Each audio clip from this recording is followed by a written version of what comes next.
Doncs ja estem aquí, estem amb el Família Comtal, la tornada, darrers minuts d'aquesta secció de la tarda.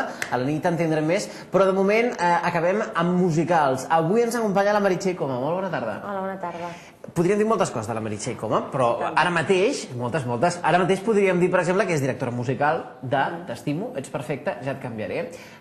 Un musical que es van inventar el senyor Joey Di Pietro i el Jimmy Roberts fa uns anys a Nova York, una obra molt curiosa, ara parlarem d'ella, però que bé que es fa al Poblenou, no?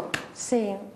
A veure, al Poblenou hi ha una secció de teatre al Centre Moral i Cultural que des de fa molts anys sempre ens ha agradat molt fer musicals, hem fet coses, vam començar fent el Mikado fa 10 o 12 anys, el Zucchi Superstar, la Botiga dels Urros, fa poc Els Miserables, que em sembla que els... Vam passar per aquí, la teva germana, precisament, amb el director. I bé, va sortir el projecte de fer el T'estimo, ets perfecte, jo et canviaré, i com és un musical que ens venia molt de gust, i bueno, s'ha tirat endavant, i el farem ara per Nadal, el 25 i el 26 de desembre, al Centre Moral? Sí. Del Poblenou. Doncs bé, esteu convidats, igual que quan vam anunciar aquí Els Miserables, per cert, veureu alguna imatge de com va ser aquell concert teatralitzat dels Miserables, però jo us volia preguntar, per què heu escollit aquesta obra, el T'estimo? Home, perquè és no és de les més famoses, no? No, però és molt divertida i a part és un musical que passen coses, no és el musical típic que surt un i canta una cançó perquè se sent feliç, no?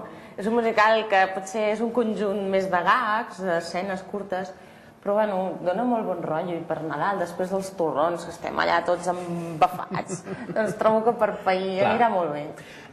Quants actors? 4. 4. Uns 60 personatges, no? O la tira i mitja, no els conto, és una mica atabalador, hi ha moltes escenes, molts canvis de vestuari, van tots de boli, però bueno, bé. I podríem resumir-ho potser dient que és una mica la història del amor, amb totes les fases que té això? Sí, comença des del que és l'enamorament tonto del principi, allò em trucarà, no em trucarà, escenes d'aquestes, després ja arriba que si el casament, després els primers fills, les relacions amb els nens petits i fins a arribar així a vells. Hi ha una escena de 2 vellets que s'enamoren, bueno, s'enamoren, no, que es coneixen a un tanatori. Bueno, té molta conya. Molt bé.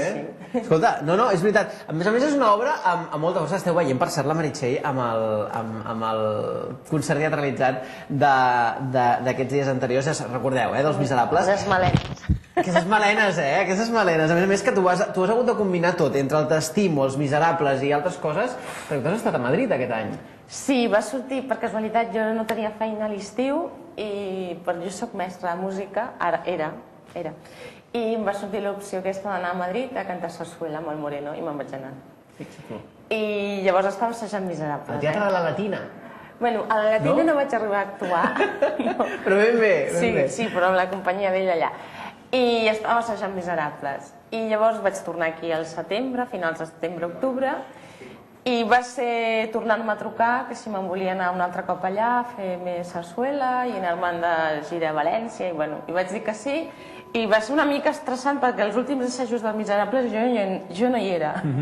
I jo vaig venir un divendres corrents amb tren i arribava aquí a la 1 de la nit i el dia següent estrenava Els Miserables sense haver assajat, una mica així, caos, però bueno, molt divertit i molt bé, m'agrada molt poder treballar d'artista. No dir, i millor tenir 14 projectes en marxa que no cap, Sí, però també vaig abandonar una mica els del T'estimo, sort que jo la direcció d'aquesta musical ja vaig començar-la fa mesos i, bueno, llavors vam aprendre molt bé les cançons. Sí, clar, llavors ja quan vaig marxar ells van fer les escenes a part, però la música ja estava més o menys muntada.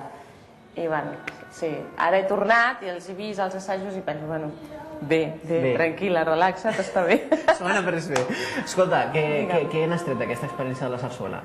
Mira, doncs res, a veure, és un gènere que a mi no és el gènere que més m'apassioni. Jo abans preferiria poder fer òpera, poder fer musical, però està bé, està molt bé veure com realment, per exemple, aquesta experiència a València, cada setmana una sarsuela, un títol diferent. Tu estàs fent 2 funcions diàries d'una sarsuela i estàs assajant al matí la sarsuela que faràs la setmana següent. Llavors, realment, el teu cap, s'obre molt, ets una esponja.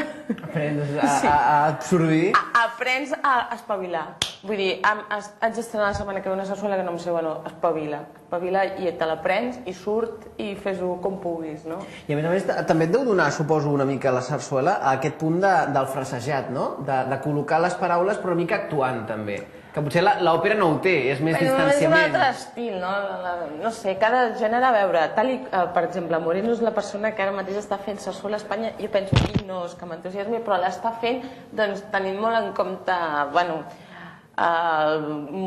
visualment està molt ben treballat, vull dir, el tema vestuari, després que sigui un espectacle que arribi a tothom, el cor no s'està allà quiet i estàtic, no, el cor es mou amunt i avall, ballarins, bueno, ho està fent amb cara i ull, llavors jo penso que dintre del que és, dintre del gènere, està fent el millor que pot i jo estic bé allà dintre. Què prepares ara? Ara, mira, ara mateix estic com de mig vacances de Nadal, que està molt bé, que em sorprèn una mica així, i estic una mica a veure què passa. Suposo que al gener me'n torno cap a Madrid, però bueno, ja veurem. Ja ho veurem. Home, si em surt alguna millor a Barcelona em quedo, eh? Ah, clar, i a més està a punt de remuntar Els Miserables l'any vinent. Bueno, estem pendents de mi, després hi ha la Maria del Mar, que feia coset, que està ficada amb Gagón, fent Mikado, i llavors, doncs, ella sí que està també pillada i de moment es volia fer unes altres funcions ara ben aviat i no pot ser justament per això. Bé, doncs escolteu, recordem, T'estimo, ets perfecte, ja et canviaré, al Centre Moral de Gràcia, de Poble Nou, al Centre Moral del Poble Nou, Centre Moral del Poble Nou, que està situat... Carrer Pujades 176. Al costat de la Rambla. Sí. Al costat de la Rambla. Al cor del Poble Nou. Al cor del Poble Nou, i els dies seran... 25 i 26, demà passat i... Dissabte i diumenge? No, diumenge i dilluns. Diumenge i dilluns, o sigui, Nadal i Sant Esteve, Això. I bé, només dir-vos que a Nova York aquesta obra en 48 ocasions algú ha pujat a l'escenari per demanar en directe la mà a la seva xicota, T'estimo, ets perfecte, ja et canviaré. Diuen que és l'obra més... Sí, no sé si us passarà a vosaltres, però a Nova York 48 vegades ja ha passat que algú ha pujat a l'escenari en directe per demanar la mà a la seva xicota i diuen que les 48 han dit que sí. Escolta, és una obra que té força, Té força. Doncs escolteu, nosaltres ens trobarem... Moltes gràcies, Meritxell. Records a la Núria. Gràcies. I records a la gent del Poble Nou. Nosaltres tornem aquesta nit amb més entrevistes, en aquest cas amb la Ingrid, repassarem el cinema, repassarem estètica, i abans, a les 8, no us perdeu el Boom, amb Toni Cano, de 8 a 9, i de 9 a 9:30, el Boom infantil. Serà aquí, a Família Comtal, d'aquí una estoneta. No us n'aneu molt lluny, que aquí continuem. Fins ara!